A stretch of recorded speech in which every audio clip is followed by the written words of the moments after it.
ఏం జరుగుతుంది రాజు? ఏం లేదు.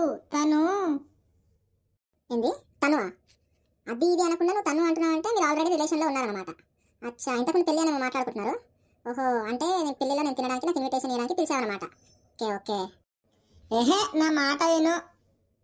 ఆహా, తన ముందు నా మీద అరుస్తున్నావులే. ఇన్ని రోజులేమో చిన్ని బుజ్జి అని తెలిసి ఇప్పుడేమో తన ముందు హీరోయిజం చూపిస్తున్నావు. ఓకే ఓకే, తన్నే పెళ్లి చేసుకో. ఇప్పుడు నేను చనిపోన్నా లేదంటే మరి సెకండ్ వైఫ్ లా ఉండాలా చెప్పు. ఓహో, తనని పెళ్లి చేసుకొని నన్ను నీ ఇంట్లో పని మనిషిలా పెడదాం అనుకుంటున్నావా? ఛీ, నీ నీచ బుద్ధి నాకు ఇప్పుడే తెలిసింది. అలా కాదు ప్రియా. మరి ఎలా రాజు చెప్పు? అప్పటి నుంచి నేనే మాట్లాడుతున్నాను, ఆన్సర్ ఇస్తున్నావా నాకు అసలు? అదే వేరే అయితే ఇప్పుడు గయ్యాడ్లాగా నీ మీద పడుతుండే. నేను ఇంత నీట్గా అడుగుతున్నాను, ఆన్సర్ చెప్తాలేకపోతున్నావు. అసలు నీ దగ్గర ఆన్సర్ లేదు రాజు. నువ్వు ఆల్రెడీ తప్పు చేసినావు, అందుకే నీ దగ్గర ఆన్సర్ లేదు, సైలెంట్ ఉంటున్నావు. ప్లీజ్ అంటే సారీ చెప్తున్నావా? అయినా నాదే తప్పు. నీ పేరు రాజు అన్నప్పుడే నా బ్రెయిన్ యూజ్ చేయాల్సింది. నువ్వు రాజులాగా ఫీల్ అయ్యి వైఫ్లని చెలికతలను మెయింటైన్ చేసుకుంటే టైం పాస్ చేసేవాడు అని గుర్తించలేకపోయా. నన్ను ఒక చెలికతం చేసేసావు కదా రాజు. ప్రియా.